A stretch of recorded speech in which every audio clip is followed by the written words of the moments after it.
will now reconvene in open session. The time is 6:08. We thank you for taking time out of your busy schedule to join us tonight. At this time, we would respectfully ask you to turn off the sound of your cell phones and your volumes also.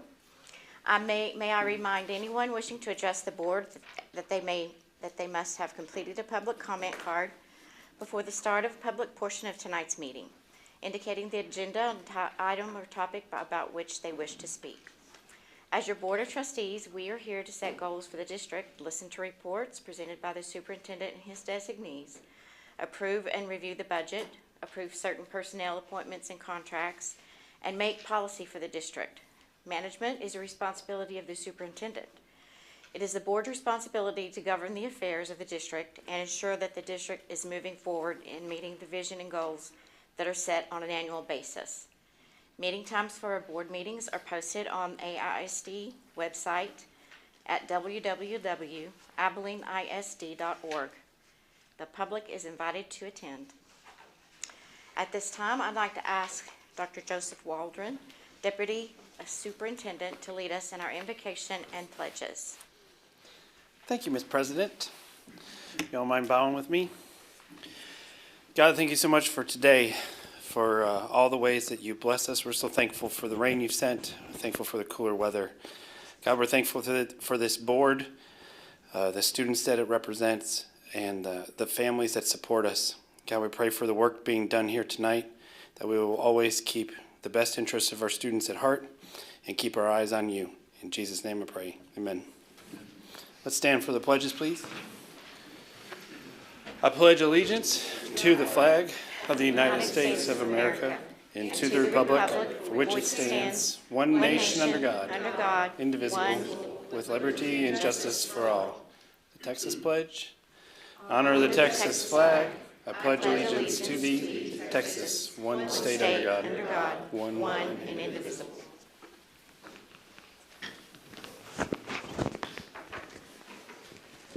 Thank you.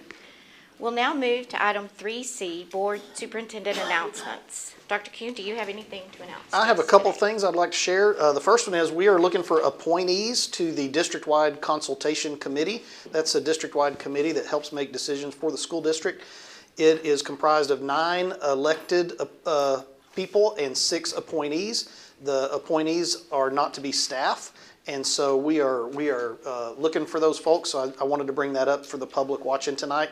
If you're interested in serving, there is a link on our website that you can go to that talks about the roles and responsibilities of members of the DWCC. So please look into that. Again, we need 6 appointees for that. A couple other things, just a couple of dates. First of all, I'm super excited about tomorrow night. Cooper volleyball team is playing my former school district, Mineral Wells, and so I plan to be there wearing Cooper colors, and I'm super excited about that. Go Cougs. And then we also have a Hall of Fame induction at Cooper on Friday at 9:15 in the gym. So if any board members are available and would like to go to that, that's going to be awesome. And then also, this is just information for you. I don't know if you've been following me on Facebook, but if you have, you've seen a lot of stuff about attendance at our campuses. So we had a really fun attendance incentive going on last week, and it was a contest to see who could have perfect attendance in their classroom. And so any teacher that got perfect attendance in their classroom was to be allowed to wear jeans every day the following week. And then to make it even more fun, we said if half of your classrooms on your campus get perfect attendance, then everyone on your campus gets to wear jeans for a week. We had a number of campuses that successfully earned that award for their whole campus.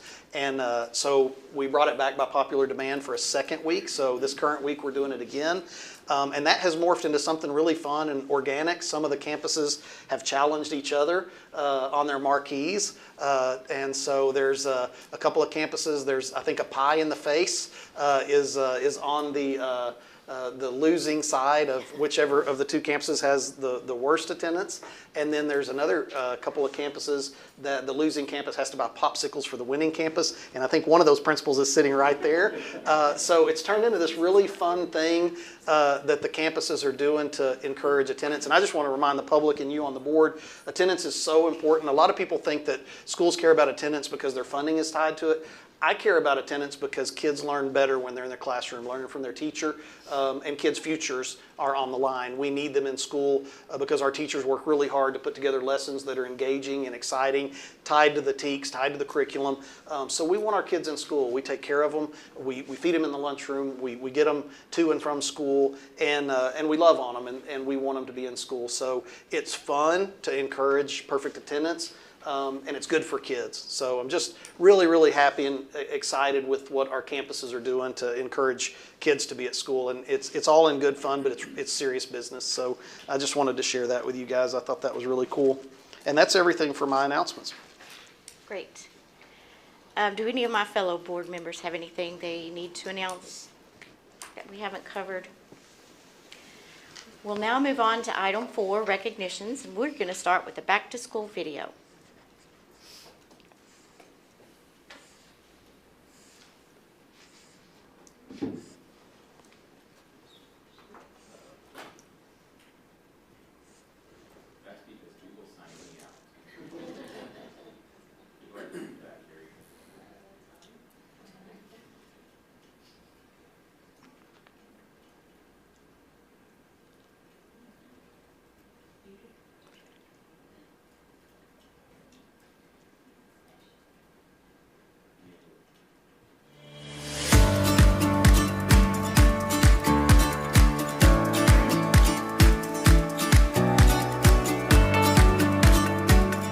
Abilene ISD, we're excited to kick off another awesome year with you.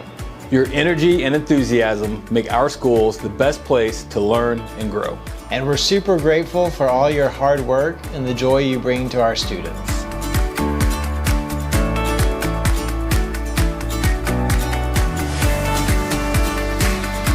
I'm really enjoying math right now. I feel like that's one of my favorite things, and I'm just excited to learn with my new teachers this year at 4th grade.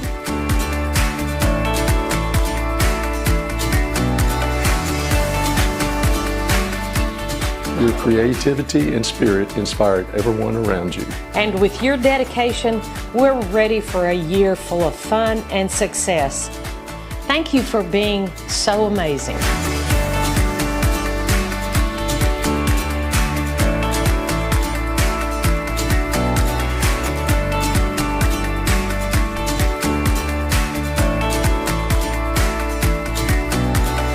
School so far has been pretty good.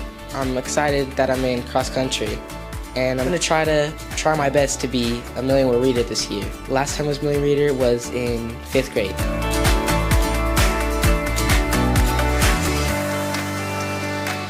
It's going really good. I'm really looking forward to practicum and welding, learn how to build trailers, pits, stuff like that.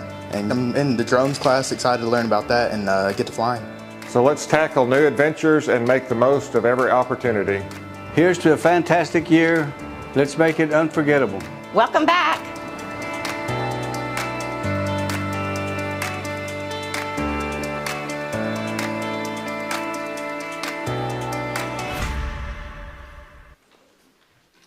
Thanks, Jordan. That's really fun.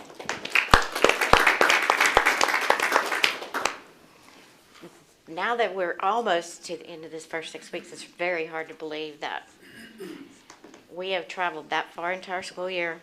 We're into September. It's hard to believe. Y'all have done a fantastic job getting us there. We appreciate that.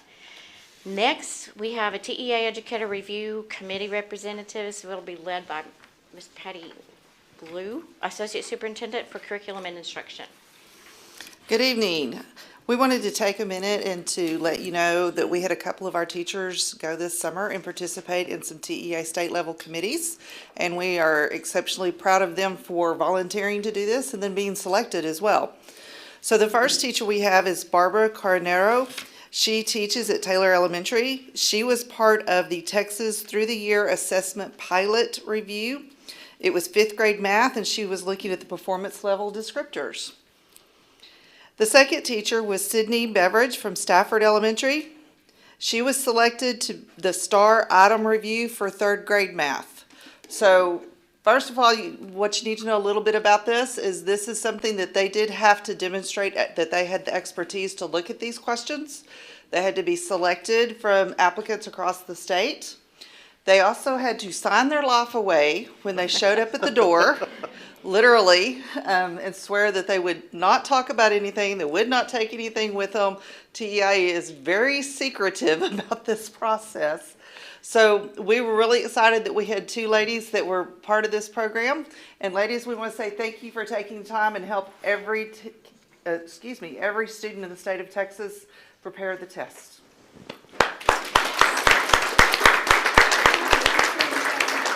Thank y'all so much for your leadership. I was fixing to say, y'all can join them. Yes. The know-it-alls. Great job. Thank y'all so much. Thank you so much. Yes. Good to have y'all here. Just in case. I feel like it's been a while since we've done this, but the board members y'all are pros. Can I get Angie? Yes, there we go. I was going to say, I couldn't see Angie back there. Ready? 1, 2, 3. And this way for good measure. Thank you.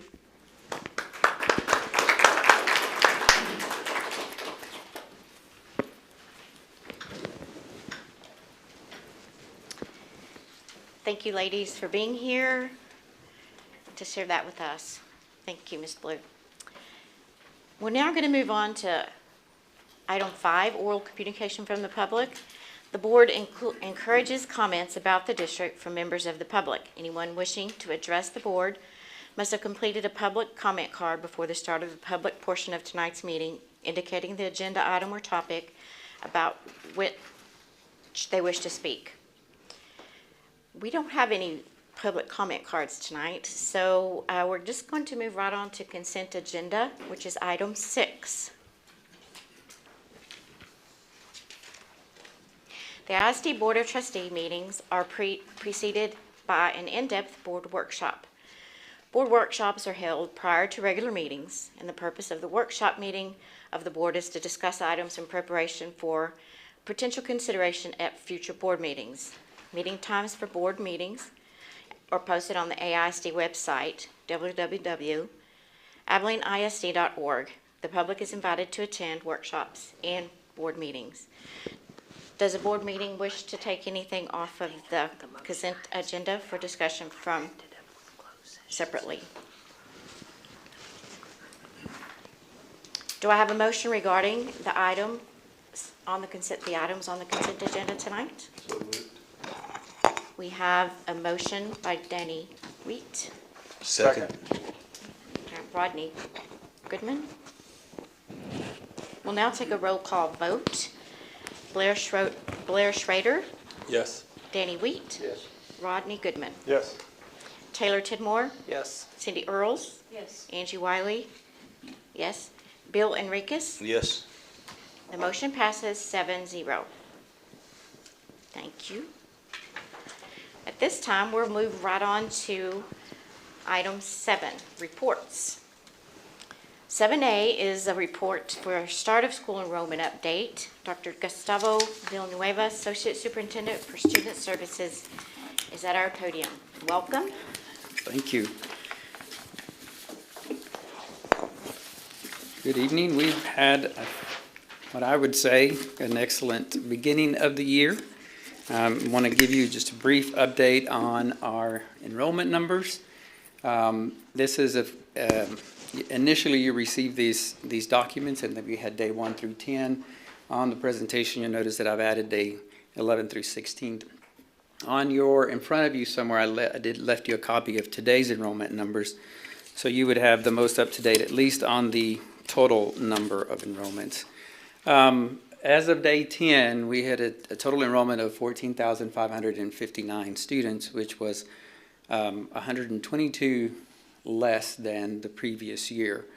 And while it's negative, and as of this point, if you'll look at the latest chart that you have in front of you, it's actually 90 students less than this time last year. So there's improvement happening even day by day. And if you want to just make some comparison, the difference if you look at 22-23 to 23-24 and the end number on day 10 was like 600 difference. And so we were 600 less than the previous year in 23-24. And so it's nice to not be that much in the negative. And I would say in a district this size, we're maintaining we're maintaining from last year to this year. So that's exciting to hear about.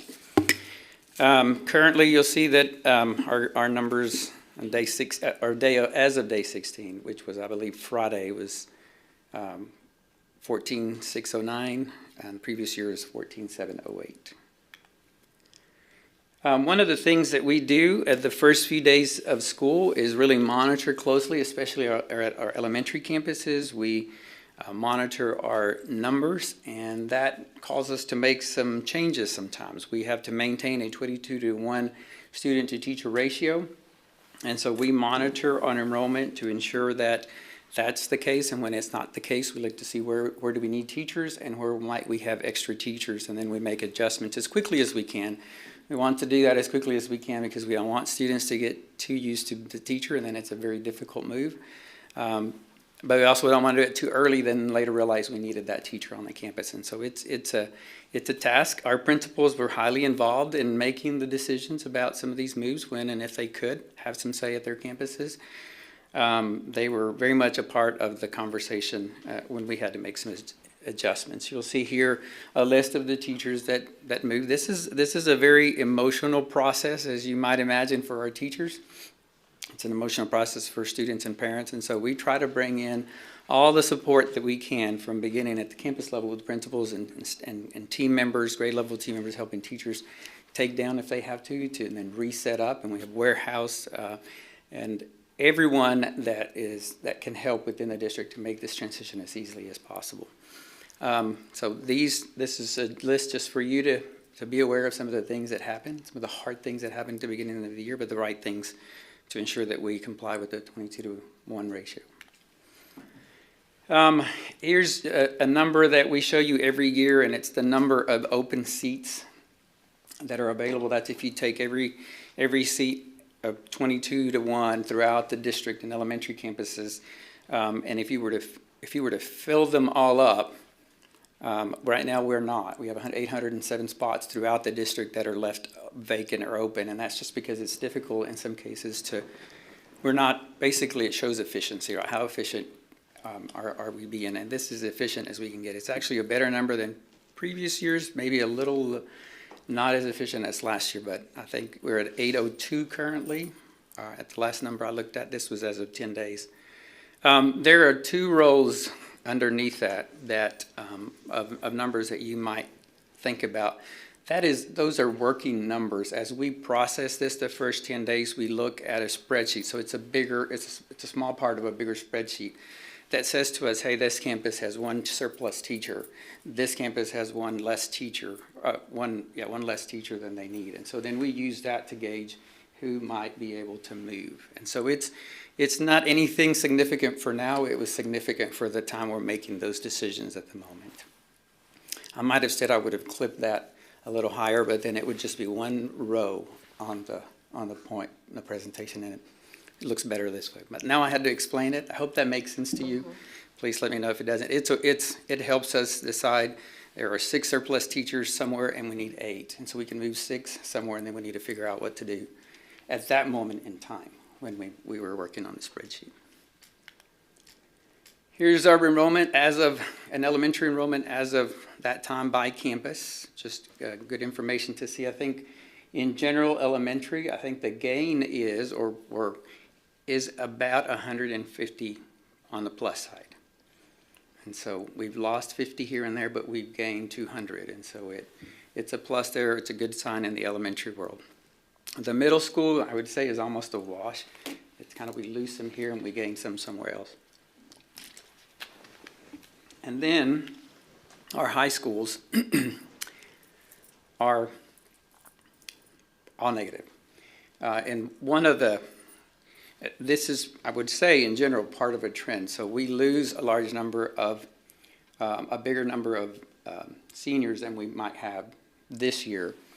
We also lose we gain a smaller number of freshmen than we had last year. And so hopefully, looking at the elementary numbers being positive, at some future time we'll see this either stabilize or move in a positive direction. There are also some the numbers can be a little bit deceiving in some cases. When you look at that notes that I've put, Woodson numbers include 6th graders, 7th graders, so we have our STEPS program. So some of our kiddos have moved from, they belong to last year they were Woodson students. This year, because of how the system works to track them and schedule them, we had to move them back to their campus in the system. And so it looks like Woodson has lost and the middle schools may have gained, but it's just some adjustment in how we categorize them. Any questions about that? That's a little bit on the confusing end, but we have 2 6th graders, for example, that would have been at Woodson according to last year's, the way we did it last year in our system, but now they're back in their home campus. While they're still attending at Woodson, but they're coded to their campus. Same thing with those 5 7th graders, and the same thing with those 24 8th graders. So.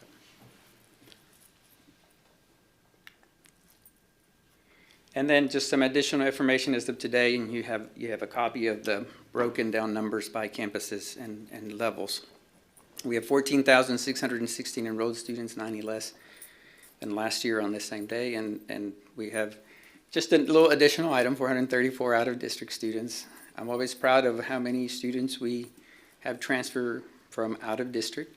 It is a little bit less. It's probably about 15 or so less than last year, and it's hard to tell the why, the difference. It's not a worrisome difference, but it is a difference. But it's nice to know that we have 434 students from our surrounding school districts. How many of those go to the lift? I don't have that answer for you. I was wondering how big a draw the lift was to bring kids in. It has been a significant draw, but I wouldn't be able to put a number to that. But I can get you that information for sure. Any questions?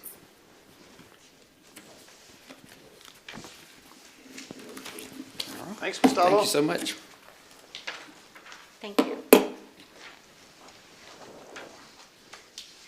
Our second report is from Ms. Jennifer Hines, Executive Director for Finance she'll be reporting on Taylor and Jones County Appraisal District's Board of Directors. Thank you, Jennifer. Good evening. Welcome. Thank you. Just going to give a little information tonight. Next month at our board workshop, Mr. Gary Ernest will be here to present. So wanted to give you a little bit of a preview and maybe give some time to think about the things he's going to have to tell us, and also give us some additional time if we need to talk and answer questions about our board members. So just a little recap. Here's what happened in the previous year. There's 5 board members that are appointed to the Taylor County Appraisal District Board. 2 of those members are appointed by AISD for 1-year terms. The 2 that were appointed last year were Yvonne Batts and John Stearns. And then going into this year, there's going to be some changes. So the changes are mainly due to Senate Bill 2 that passed. This applies to counties with a population of over 75,000. And this bill also is what changed our homestead exemption from $40,000 to $100,000. And because of that change and the homestead exemption being increased and our levy going down with Taylor County, it has changed the number of members we will be able to appoint. We will go from 2 to 1. So that is something new. And those, when I talked to Mr. Ernest, the number of appointees are figured based on the levy. And because our levy was drastically reduced by, I think it was right around 10 million, it just put us from having enough to have 2 members just down to 1. So that will be something to think about, is we're only going to be able to appoint 1 this year. You know, last year and the years before, he told me this is the first time ever that there's only been 1 appointee by AISD, so it is definitely something different. But it's something that is just inevitable because of the change that the bill brought with us. Let me see. He did want to give we talked about a few different options. He did want to kind of put in your mind, you're able to elect one of the people that you've had in the past, either Yvonne Batts or John Stearns. He said also maybe consider one more year doing someone that's been on there and then maybe find someone new in 2026. It's really up to you what you want to do with that. It's totally your prerogative, but it will just be a change since we're going from 2 to 1. He is going to be here, like I said, to present at the next workshop. And then last year, he presented in the workshop and this was voted on in the regular meeting. So that is a possibility, or I'm not sure if we can put it off to November. I didn't ask that question, but I can find out. That was the cadence last year. We voted on who the appointee was going to be in October. So that's why we're bringing it a little early. This next slide is a little overwhelming. He gave this to me and we really talked through it in length. So I'm going to start at the top point, the top section of the chart with the appointed directors. So he's got us AISD in 1. So the numbers and the number of directors under the column kind of in the middle, this is talking total directors on the appraisal district board. So AISD is still 1 out of that number. So that can be a little confusing. So this year, there's going to be 5 appointees. 2 will be on a 1-year term. 3 are going to be on a 3-year term. We will likely be a 1-year term. He didn't have that in stone, but he felt like that's how the AISD appointee would land. And it seems a little crazy that they're going to be on either a 1-year or a 3-year, but it's all getting us ready to get on the same cycle when November 2026 election kicks in and some of the board members have to be elected. That's kind of why there's a difference there. So in November 2026, there will be 3 of the directors that will be elected and then 2 appointed to serve on the board. So that's another big change that we knew was coming out of Senate Bill 2. For Taylor County, that is the changes. For Jones County, there are 6 board members. We appoint 1 member for a 2-year term. We appointed last year Mr. Jim Bailey. There's no changes for how Jones County Appraisal Board is elected because they're well below the $75,000 for Senate Bill 2. So that is all I have. Does anyone have any questions? Will you or somebody contact Mrs. Batts or Mr. Stearns and see if they want to continue, or? I certainly can. Or who should, I mean, is it us or them or that needs to do that? So it is board decision on who serves. Now, I don't mind contacting either of them. I'm not sure, do you know the best answer for that? Last time. Who determines the place for us? I mean, is it going to be John's or is it not? I mean, Can you go back to that slide where the members were listed? Sure. Yeah.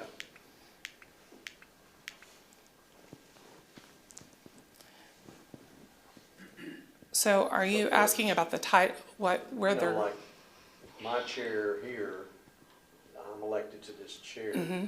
Are they each elected to chairs, and which chair does AISD get? I do not know that answer. They're not elected to a chair. They're just part of the board.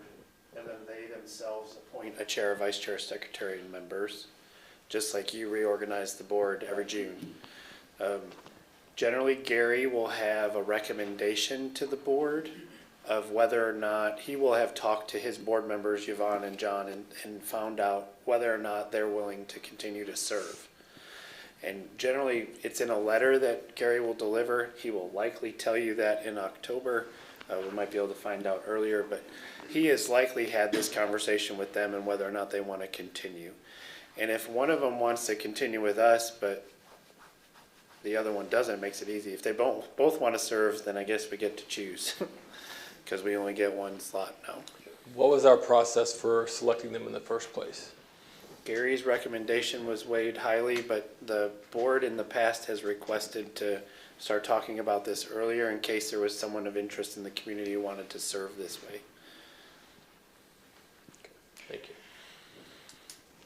So where will the fifth person come from? Well, since it's based on levy, likely someone that's in, that appoints their levy increased. So it's likely that our appointment that we lost has gone to someone else. So I don't know that answer. I can ask him.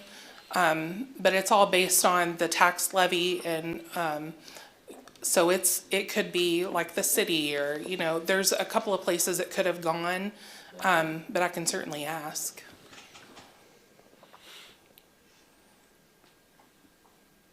Any other So questions? all these are appointed by different entities, Yes, sir. but in the future, some of them will be elected? Yes, sir.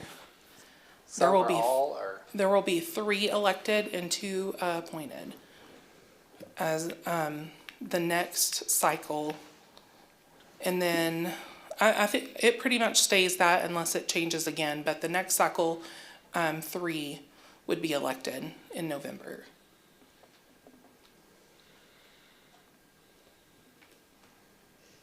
Any other questions? All right. Thanks for explaining all this. Thank you. And Gary's coming to the next workshop. Yes, sir. Okay. The next workshop.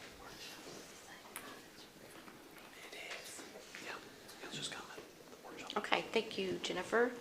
We'll now move on to item 8, business items requiring board action.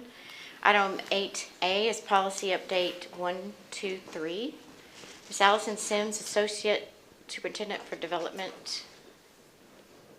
Never mind, that would be Joe Waldron, Deputy Superintendent. Do my best impersonation of Allison Sims. Yeah, I didn't get that. No, She, I just she realized. was trying to make it back in time. Yeah, that's okay. I knew she had a very important parent duty tonight. Yes, so thank you for the opportunity to stand up here and talk about local policy update. This is our 123, this is our second reading of it. Happy to answer any questions or clarify, but I want to breeze through. This is the same presentation that you saw last month when Allison presented it originally. I would hope any clarifying questions may have come up in the meantime. If you have one tonight, I'm happy. I got a lot of documents open on this computer to try and help navigate. As I took care of the policies in my department, you'll remember we've talked about the update policy process in AISD. Each policy and the department, the cabinet member associated with those policies takes them and uses their team to go through them with a fine-tooth comb and make recommendations to the board. Each one of those recommendations is listed for you tonight. Again, the local policy is the one you'll be voting on. The legal policies are based on law. You don't vote on those. Those are directly as part of the Texas Education Code and end up in the legal part of our board policy. All the local policies are essentially yours to consider. So this presentation starts with a list of all the legal policies that were updated. Some of these have to do with simple grammatical changes, changing one word out for another, but you had a little over 300 pages of this to read through. Hope you enjoyed that. The local policies start here. There are 14 of them. One that was in my world was a deletion. It had to do with a safety thing that was moved from one policy to another, so they deleted one. But each of these has a little summary on it. This first one's about the Public Information Act. If you violate it, you can be forced to train on it. Conflict of interest, it raises the stakes for financial and personal interests that go beyond the scope of a state and federal law, so that there may be some additional disclosures. In our opinion, that doesn't apply to anybody who's on the board currently. This one has to do with 313 agreements, which is a tax abatement agreement with a business, generally associated with energy. Abilene ISD does not have one of these, nor do we anticipate one. So it was actually our policy consultant's recommendation to delete this policy. So we're bringing that policy recommendation to you for deletion. CKC has to do with emergency plans. It added sections to our EOP, our Emergency Operation Plan. That has all been done and updated and is in the process of being sent for approval. CKC is the one that has to do with deleting, so it all got moved to a new policy. No, it's the one that received it. CKEC is the one that was deleted. Going too fast, I'll slow down. This next one has to do with, we're gonna await a recommendation, and actually the TASB recommendation was to wait for TEA's version of this policy guidelines in regards to digital devices.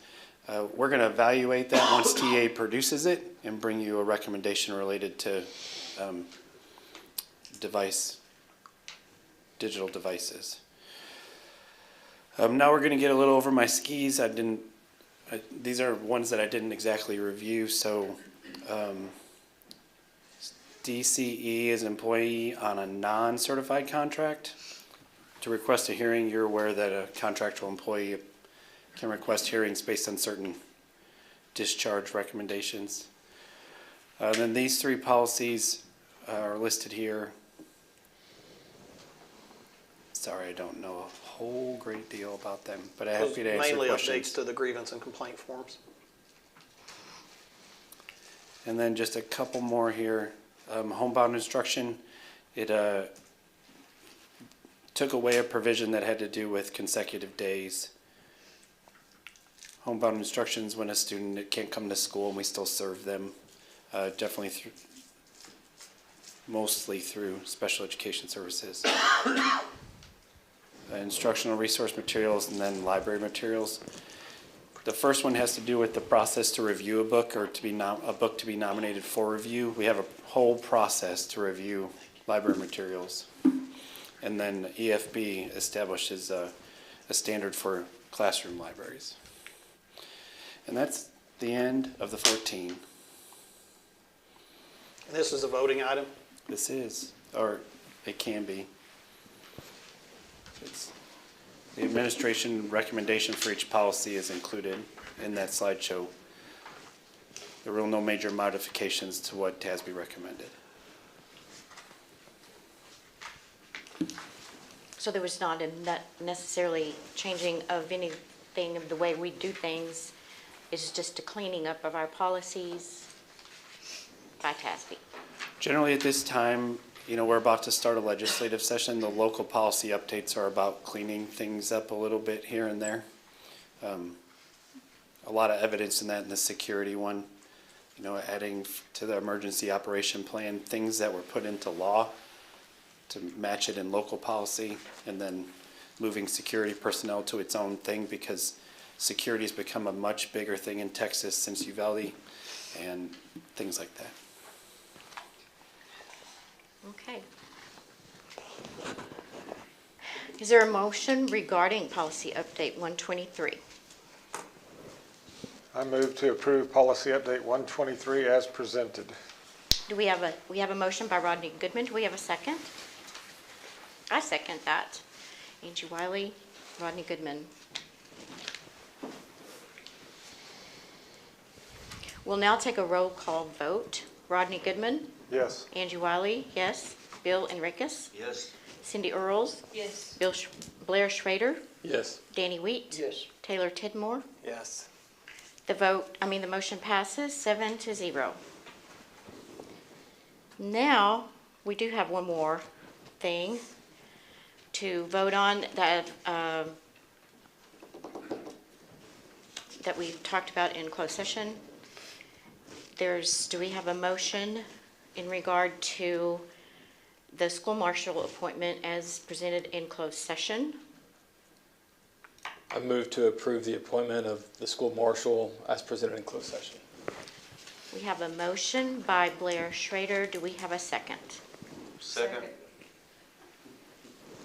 Bill Enriquez. Blair Schrader, Bill Enriquez. Great. We'll now take a roll call vote. Cindy Earls, Yes. Blair Schrader, Yes. Bill Enriquez, Yes. Taylor Tidmore, Yes. Angie Wiley, yes. Rodney Goodman, Yes. Danny Wheat. Yes. Motion passes 7-0. Thank you very much. There being no other business, then I suppose this meeting is adjourned. The time is 6:49. Thank you.